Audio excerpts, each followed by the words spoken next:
Minute. It has been a while. I am a bit frantic today. I was going to show you two button stands. If you are joining me, that's the start of an introduction. If you are joining me, hello. We've had another amazing influx of people. This is a very weird introduction video to seeing me because my face isn't in it, but I did get my nails done. Check me out, guys.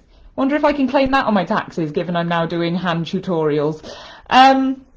So this is a very weird introduction, but I'm Alexandra. I am the host of the Digital Pattern Library. I try to make these live training videos short and sweet. I haven't done a live training video for a good 2 weeks because, guys, I'm building a new studio. I am currently, I don't know if you can hear this, that's my foot in a puddle. I'm currently stood in a temporary studio space that's actually leaking. So I have been very manic these last 2 weeks, getting costings in from builders and trying to set up a new studio space. But anyway, less of that boring stuff. I'm going to run straight into this today. My dad will be turning up any minute, so you might hear a bit of commotion in the background, but I didn't want to leave you without giving you the pattern chat video that I've promised, which is button stands. We are going to be covering button stands. If I can say it, that would be great. If you're new here, let me know in the comments. Let me know that this is the first time you're tuning in. I'm afraid I usually am this erratic and this crazy and this quirky. You're just going to have to buckle in and get used to it. But I do promise to give you value every single time. So, if I can't get through the two variations I was going to show you today, I will get through the basic button stand variation, and of course I promise to then come back on at a later date and show you the second button stand variation, which was going to be a concealed button placket. We're going to do a basic one today, so I'm equipped with a felt. You would obviously just want to use a mechanical pencil. I use this for demonstration purposes only. It is going to ruin my pattern. That is how much I love you guys. I'm willing to sacrifice these things. This is a basic bodice block. If you've done the draping tutorial, then you might have made one of these for yourself. If you haven't, head over to the unit section or head over to the YouTube channel and you'll be able to catch up. I am just going to trace off the outline of this bodice block. You would obviously do the whole thing, but for demonstration purposes, I'm just going to go around part of the armhole, across the shoulder seam, down around the neckline, and down the center front. Now, I'm going to label this for you so that you can see, so that we can all follow along. This here is your center front. Let me know if you can see it. Let me know who's here. Show me in the comments. Just so I can say hi to you guys. I haven't seen you guys in a long while. Your button stand is going to depend very much so on the size of your button. Now, a classic shirt button stand, we're going to work off a 1.5 centimeter button. But if your button was 2 centimeters or above, you really do need to make a note of that. So today we're going to be working off a 1.5 centimeter assumption. And your buttons will obviously want to go down the center front of your garment.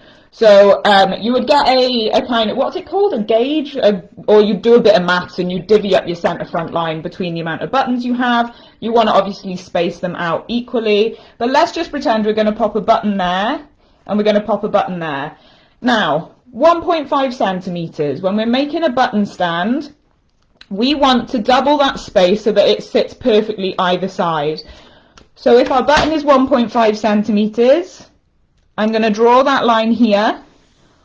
1.5. This line I've just drawn is I don't think I can get my words out today, guys.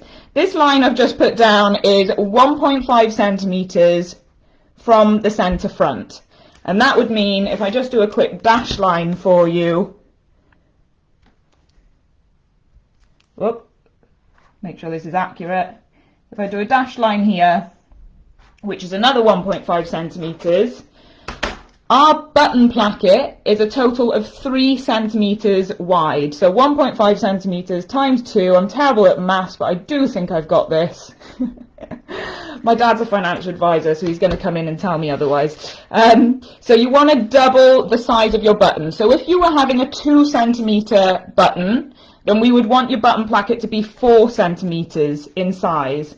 So what we're going to do after that is we're then going to draw another line. This time we want it to be the size of the button placket, which is 3 centimeters. And we're going to draw another line again, which is another 3 centimeters. Just make sure that these are all nice and straight. And these are going to be your fold lines. So I'm just going to write here, fold, fold.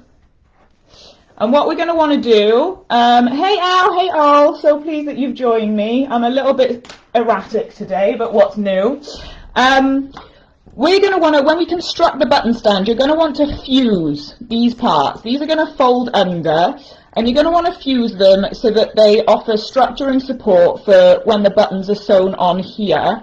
Any area of a garment that is under stress, whether that's a buttonhole, whether that's a pocket, we want to reinforce it, and by fusing this with iron-on interfacing, you're going to be able to reinforce your button stand. So what I'm just going to do, I did just sharpen my scissors before jumping on here, is I'm just going to cut up.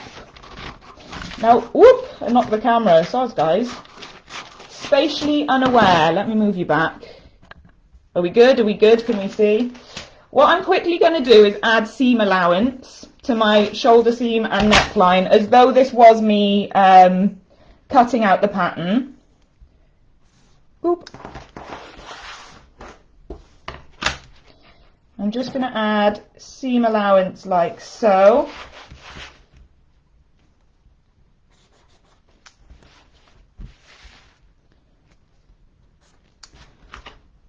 And then when you fold it, and this principle can go for darts, this principle can go for anything where the pattern is being manipulated. So we're folding this. What I'm doing here is replicating what we would actually be doing with the, glad someone else has sharpened scissors. Yeah, I do. Oh, they get blunt so quickly.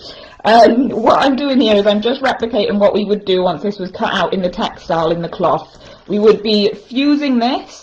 We would be folding this over and pressing it with an iron, and then we would be folding it over again, and then what we would do, usually from the right side, is we would do a line of stitching down here to secure the button stand. The whole reason you try to do as much as you can from the right side is because obviously that is the side you will see once it's worn, and if we can do all of our top stitching, all of our hems and everything from the right side facing, then you'll be able to kind of monitor the quality control and see what you're dealing with. But I folded this, we've got our seam allowance here, and what I'm going to do so that we have an accurate shape is I'm going to cut it out folded. So that when you unfold it, oh, I spoke too soon, my scissors aren't that sharp. Oh dear. It's alright, we're getting there.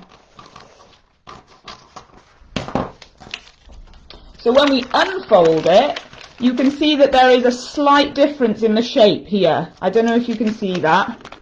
There's a slight peak there, and that's why it's quite important for us to kind of fold it under first before cutting out our final shape, so that once we've got that in the textile, if we had just cut that straight across, then we would have a little bit missing here, and we just wouldn't have that level of accuracy that we're looking for. So this, my friends, is a basic button stand. This is what you would get on shirts. If you wanted to add a collar, go over to the fashion file packs, go and get the collar fashion file pack. It teaches you how to draft your own collar. You would add the 1.5 centimeter extension here for the button stand. Does that make sense? So you'd follow the collar fashion file pack, and then we would be adding to make sure that we cover this button extension, because once that's folded under and sewn, this is your center front. It would lie down the center front of your body, and then we'd have this little bit here that's just an extension and overlap. If you're doing a basic button stand, you have two pieces of the same. So this would be the wearer's right side, and then you would cut one out, except we would obviously be folding it the opposite direction. And this would be the wearer's left side, and they would overlap, and your center front line would be perfectly aligned, and you'd have a really nice overlapping button stand. I have absolutely blitzed through that. I'm gonna have to run, But the next button stand I'm going to show you is going to be a concealed button stand, which means the buttons aren't on show. It's all very, very flush. Let me just get you an example. I'm back. So the next button stand I'm going to show you is a concealed one. Is this even a concealed one? Yes, it is. It's a concealed one. So like this, it would just be plain along the front, and then we have a little flap here, and that's where your buttons would be, and then that overlaps onto the button stand to do up. But this is a concealed one, so it's a very, very clean front view, and that is what I'm going to show you in the next pattern chat. The next live training is going to be Saturday the 29th, and it is a Photoshop training. I will try and not panic over the fact that my studio is flooding, and I will come back to you in a more calm and reasonable manner.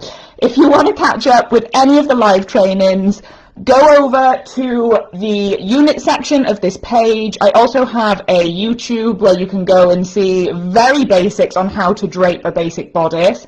Let me tell you that the mini course is around the corner, and oh my god, it is so precise. There is so much more theory involved in it, and I'm really, really excited to share it with you.